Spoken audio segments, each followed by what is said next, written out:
Hello, this is the fifth and final lecture in our series, and I've called it Hadza Language Vitality and Language Work. As with all the previous lectures, this one will also be made available online at Zenodo via the DOI on screen. The goal of today's talk is to first examine the vitality of the Hadza language from a couple of different angles, and second, to examine ways in which linguistics can be reoriented as community-centered service via language work. We'll start with Hadza language vitality. Within Hadza language vitality, we'll begin by looking at how Hadza fits within the UNESCO Language Vitality and Endangerment Framework. We'll then examine a factor which is rather less well captured within the UNESCO framework, that being Hadza land rights. Regarding the UNESCO factors, these refer to a set of criteria developed by the UNESCO Ad Hoc Expert Group on Endangered Languages in 2003, and which are one of a series of different tools which may be used to assess the vitality and endangered status of a given language. In other words, how likely a language is to be spoken into the coming generations. Now, there are a whole host of criticisms of this particular assessment tool versus others, of the act of measuring and quantifying what is essentially a social phenomenon, etc. However, it so happens that we have recent data treating the Hadza speech community using this particular set of criteria, and I think it's at least a good point of entry into the discussion. The table here has been taken from Coburn 2025, which is an assessment of Hadza language vitality using the UNESCO criteria. We'll now jump around this a bit to see the story that this data tells. We'll start with community members' attitudes towards their own language, which is given an overall positive assessment in that most community members have positive attitudes towards the Hadza language and wish to see it used and spoken into the future. In my experience working with other language communities in Tanzania, many others do not hold positive attitudes about their languages and might even feel embarrassed to be seen or heard speaking from them in mixed language settings. As such, the fact that Hadza speakers have such positive, uniform attitudes towards their language is really a reason for considerable optimism. This past summer, I attended a Hadza community meeting which brought together a large number of Hadza people from all around Lake Eyasi. The report that they produce speaks to this positive attitude towards the language. In it, we see, among other details, how language and culture are viewed as part of the same whole, and sentiments voicing that the language must be actively protected. We also see how culture and language are conceived as being central to the broader struggles such as community development and climate resilience, among others. We can look at absolute number of speakers and proportion of speakers within the total population together. Within a national Tanzanian population of almost 70 million people, the Hadza people are an extremely small minority indeed. This speaks directly to the criterion which examines governmental and institutional languages and policies, including official status and use.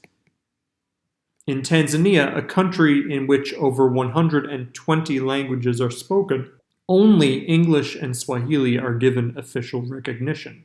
In fact, the usage of local languages in several key domains, including school or broadcast media, would, in most contexts, be considered unconstitutional. Here is an image I took from the internet, but one I myself have seen affixed within the grounds of many a school, which reads in Swahili, Ongea Kiswahili Fasaha, which in English means speak Swahili properly. In this context, the local languages of Tanzania, including Hadza, are essentially restricted to use in non-public domains. I'll treat the two factors response to new domains and media and materials for language education and literacy together, as literacy and language education may be seen as new domains in the Hadza context. Despite our having developed a Hadza alphabet chart in recent months, a project undertaken with both Jeremy Coburn and Rahel T. Dires, I would agree that Coburn 2025 is correct in saying that very little new media exists in Hadza for the Hadza community, and most new domains, including educational materials, are not available to Hadza people in Hadza. Coburn 2025 characterizes the amount and quality of documentation in Hadza as fragmentary. Given the previous lecture's focus on the extensive documentary efforts in which I've been involved in recent years, this assessment is a personally painful one. However, given the processing status of most of the materials, as well as the accessibility of these documentary materials to the Hadza community itself, it is an assessment which I must, at least for now, accept. We will talk more about ways to remedy this a bit later on. The criterion of intergenerational language transmission is by far the most important one. This measure essentially asks, is the Hadza language being passed on from the adult generation to the children? Coburn 2025's assessment is that there is considerable immediate trouble here. I'll return to the map that was provided in our first lecture, where it will be remembered that the blue dots represent communities in which Hadza people are living more or less sedentary lifestyles, and the blue oval represents places where Hadza people are living in mobile forest camps and living in ways that have been characterized as traditional quote-unquote hunting and gathering. Coburn 2025 characterizes all of the sedentary communities as places where, quote, intergenerational transmission has virtually ceased, and children under the age of 10 speak very minimal Hadza beyond basic greetings, end quote. The 2025 study did not take the communities of Kipamba, Macau, or Sungu into account, but my own personal observations would characterize these three communities in the same way. Furthermore, within the forest camps, Coburn 2025 indicates that for those in yellow, quote, most children do speak Hadza but are fluent in and exhibit a strong preference for speaking Swahili. Specifically, children under the age of 10 years old speak primarily Swahili between age mates and even in response to Hadza stimulus from older adults, end quote. Only in the two communities represented in green does Coburn 2025 indicate that there is, quote, robust and uninterrupted intergenerational language transmission with all generations speaking primarily Hadza, end quote. The final criteria is trends in existing language domains. That is, how is Hadza being used in communicative situations which have conceivably been part of Hadza lifeways for a long time? Coburn 2025 says, quote, traditionally, Hadza was the primary language of communication between Hadzabe in their day-to-day subsistence practices and all speech domains relevant to their lifestyle. Other languages were used during interactions with other ethnic groups. Today, within the contexts of traditional Hadza life, Hadza is predominantly spoken by adults in everyday interactions in camps, the primary location of family and social life for Hadzabe. Younger adults, however, tend to code switch with Swahili, and children under the age of 10 in most areas exhibit a strong preference towards speaking Swahili in most contexts. Hadza language use is receding in many contexts, including interactions between parents and their children in most Hadza communities, end quote. As such, we see a situation in which Swahili is taking up more and more communicative space in Hadza everyday life, no matter where one lives or what one does. This then brings us to the second part of our examination of Hadza language vitality, which I've titled Language and Land. You will notice that nowhere in the UNESCO criteria is the notion of land considered. This would seem to be an important omission in both the Hadza context as well as the context of many indigenous language communities worldwide. Leanne Hinton, for example, states that, quote, "The decline of linguistic diversity in the world is linked to the world political economy which invades and takes over the territories of indigenous peoples, threatens the ecosystems in which they live, wipes out their traditional means of livelihood, and, at best, turns them into low-caste laborers in the larger society in which they must now live on the margins." End quote. I return to the map provided with the evaluations in Coburn 2025, and in fact, a historical perspective provided here by a map adapted from the Hadzabe Cultural Mapping Project shows an even more serious picture. That is, the existing area in which Hadza is spoken today and on which Hadza people can practice their traditional lifeways is less than 10% of the area across which Hadza was spoken in the 1950s. Access and control of land, the ability to move through it freely and to subsist from it, is especially vital for a community like the Hadza people. It is well established in the literature that the Hadza connection to their current homeland is profound.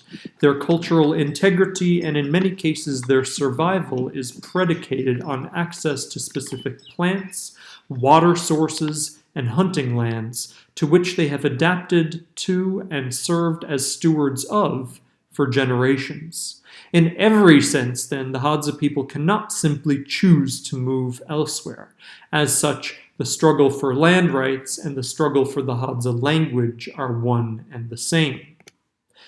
The previous subtopic on Hadza language vitality paints a rather dire picture of the contemporary state of the Hadza language.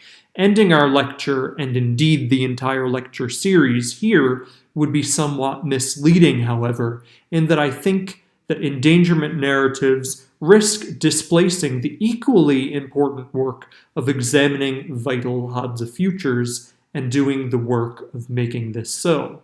This is where the concept of language work is most relevant. Within the topic of Hadza language work, I would like to begin with a summary, and then I would like to examine some concrete examples which may represent directions for language work. First, a summary.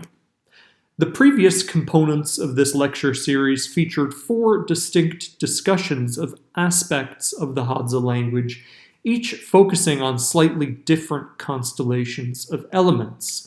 The first lecture, Hadza language contexts, helped situate Hadza in its broader geographical and social contexts. In this way, it introduced elements including place, culture, and centrally, the Hadza people. The second lecture, an introduction to the Hadza language, focused very much on Hadza as a structural system of communication, and therefore introduced the element that I'll call grammar. The third lecture, Hadza and Contact, provided an overview of linguistic evidence for language contact, thus introducing elements such as history as well as neighboring peoples. Last week's lecture, Hadza Language Documentation 2019 to 2026, highlighted the process of creating a lasting, multi-purpose record of the Hadza language, therefore introducing elements such as the archive, as well as the researchers themselves, both from the outside of the community as well as those from inside of the community. In some ways, if we consider the field of linguistics as traditionally construed, a linguist is disciplinarily restricted in a sense. An example of this would be by the view that The role of the linguist is to focus on the language as a system of structures, and that our contribution is therefore, as an individual researcher, hoping to fully describe the grammar of the language and perhaps create a repository for the recordings. More expansive views of linguistics may likely see the opportunity for working with local people, as well as trying to understand how the Hadza language and the Hadza people interact as being part of linguistics. In my experience, I have felt these restrictions of being a linguist acutely, especially when trying to imagine my place and my responsibilities in relation to the Hadza community. In this way, then, the concept of language work was a critical encounter for me. Essentially, language work is a reframing of the kinds of work we as linguists can do, a repositioning of linguistics and the linguist within a broader family of interrelated disciplines. I was introduced to the concept of language work by Wesley Leonard, who sees this family of sub-disciplines as rooted in praxis, geared toward community survival, and centered around the speakers. Here, I add linguistics, the more narrowly defined sub-discipline in which I was formally trained, as a constituent member under this language work umbrella. So, what does this do? Well, first of all, we can populate our list of elements to contain a rather richer array, encompassing all of the elements which the language work paradigm embraces. This means language documentation, language description, language learning, language development, language planning, language maintenance, and language reclamation. We can also reorient Hadza people, putting them at the very center of this array. Crucially, Leonard stresses that language work is a relational praxis. That is, no one element here is on its own. Instead, elements are related to each other in meaningful ways that must be taken into account. In fact, a better way of viewing this is as a complex matrix in which everything is maximally connected to everything else and will inherently affect and in turn be affected by everything else. We can see an example of this in language work in Hadza ethnobiology. Notionally, this would forefront the interconnections between Hadza grammar, Hadza culture, as well as the place in which Hadza is spoken day to day.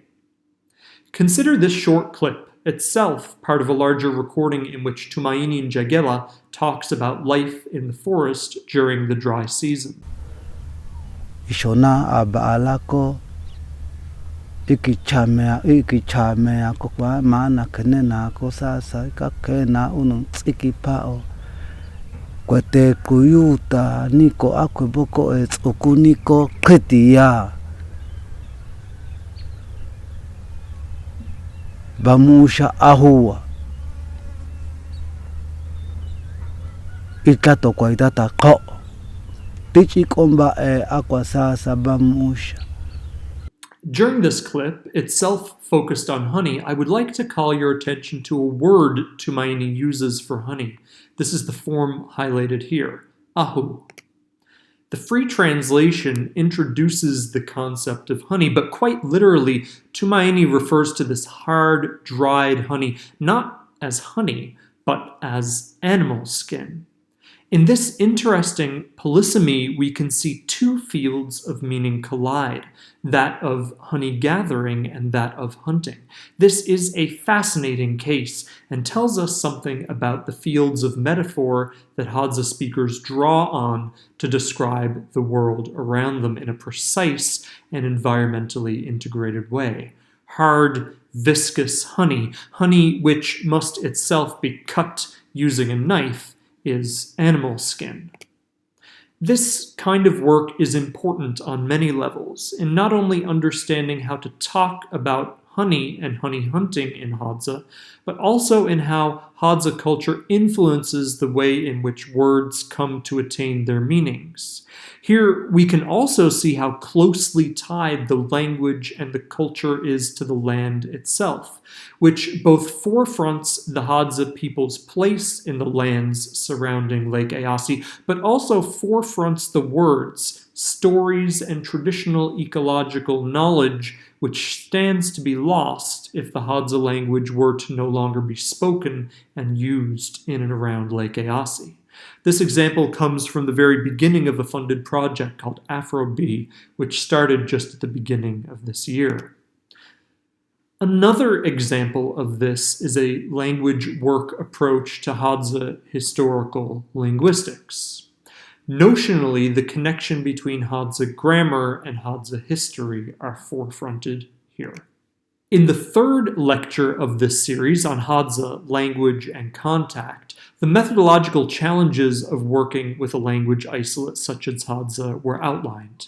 With that said, it has also been shown over the span of this course that the Hadza people are often treated as timeless and unchanging, in effect denying them a history.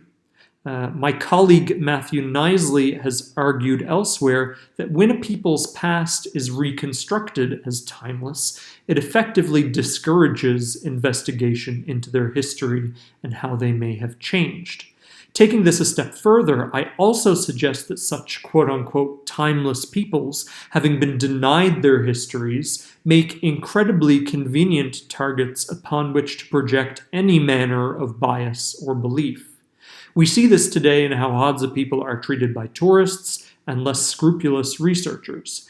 In this sense, then, a serious attempt at Hadza historical linguistics is important in that it provides the kind of evidence necessary in order to assert that no, Hadza people are not static and they are not unchanging, and in fact, they have a history or histories as dynamic as any other people, one that must be seriously engaged with before portraying them in whatever way you see fit.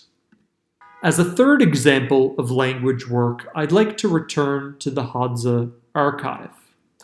Here, specifically foregrounding the connection between the Hadza people and the archive itself.